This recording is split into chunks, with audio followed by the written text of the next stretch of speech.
Hello everyone, welcome to my YouTube channel exam preparation. तो आप लोगों ने ये अपडेट देखी ही होगी कि एमपीएसबी अब 3 साल में 3 परीक्षाएं करवाएगा।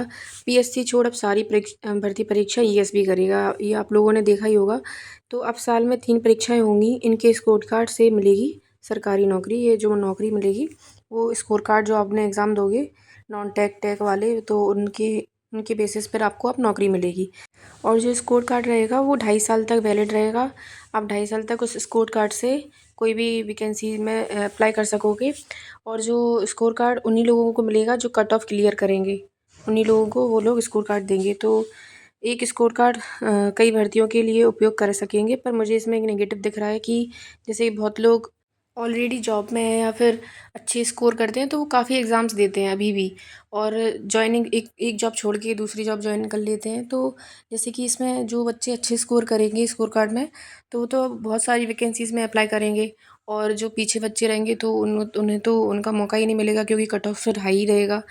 ऐसा कुछ इन्होंने क्लियर नहीं दिया है, तो अभी सजेशंस मांग रहे हैं। तो आप लोग अपनी राय ज़रूर दें और अपनी कमेंट में ज़रूर मुझे बताएं कि आप लोग क्या सोचते हो इस बारे में। बाकी कौन कौन सी पात्रता परीक्षाएं होंगी और उनका उपयोग क्या होगा।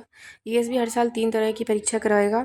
संयुक्त तकनीकी परीक्षा पात्रता, जिसमें नौकरी जैसे इंजीनियर, कृषि, कानून, पैरामेडिकल वगैरह।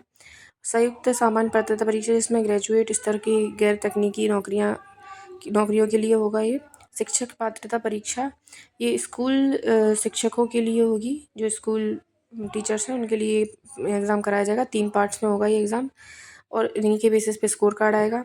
सामान्य और तकनीकी पात्रता परीक्षा का पैटर्न कैसा होगा। दोनों परीक्षा में 100 प्रश्न होंगे। सामान्य पात्रता परीक्षा में पेपर 4 हिस्सों में बांटा जाएगा, जिसमें हर हिस्से में 25-25 सवाल पूछे जाएंगे।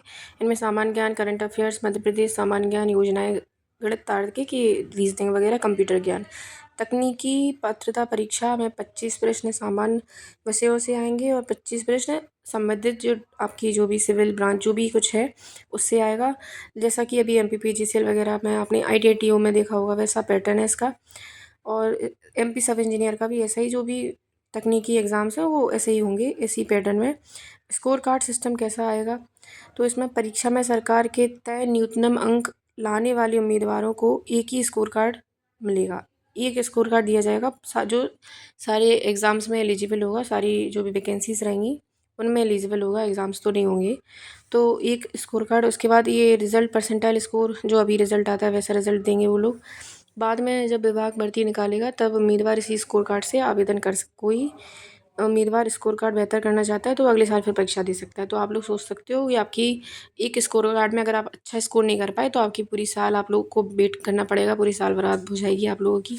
मुझे ये नेगेटिव पॉइंट और दिखता है इसमें, कि आप लोगों को फिर अगले साल तक वेट करना पड़ेगा। और 31 दिसंबर तक वो स्कोर कार्ड मान्य रहेगा जो आप लोगों को मिलेगा, मतलब करीब 2.5 साल।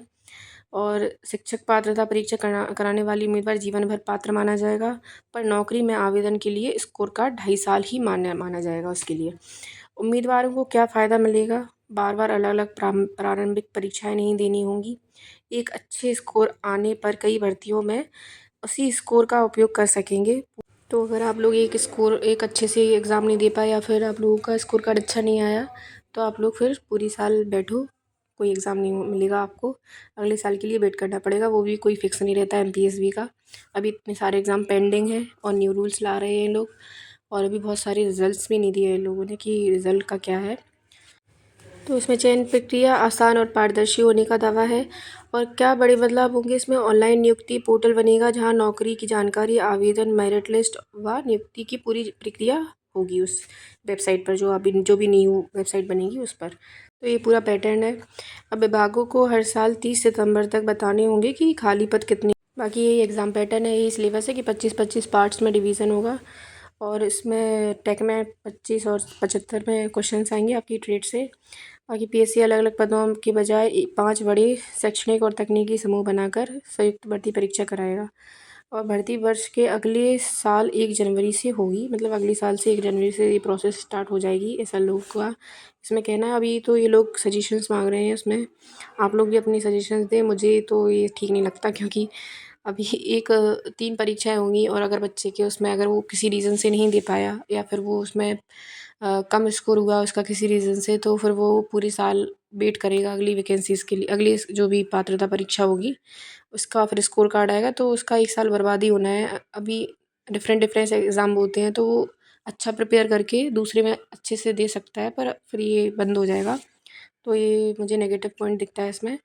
तो ये पैटर्न 1 जनवरी से लागू होगा, पर उससे पहले ये बहुत सारी वैकेंसीज़ जो अटकी हैं और जो रिज़ल्ट्स अटके हैं उन पे वर्क किया जाता, तो जो स्टूडेंट्स हैं उनके लिए वो बेनिफिट होता।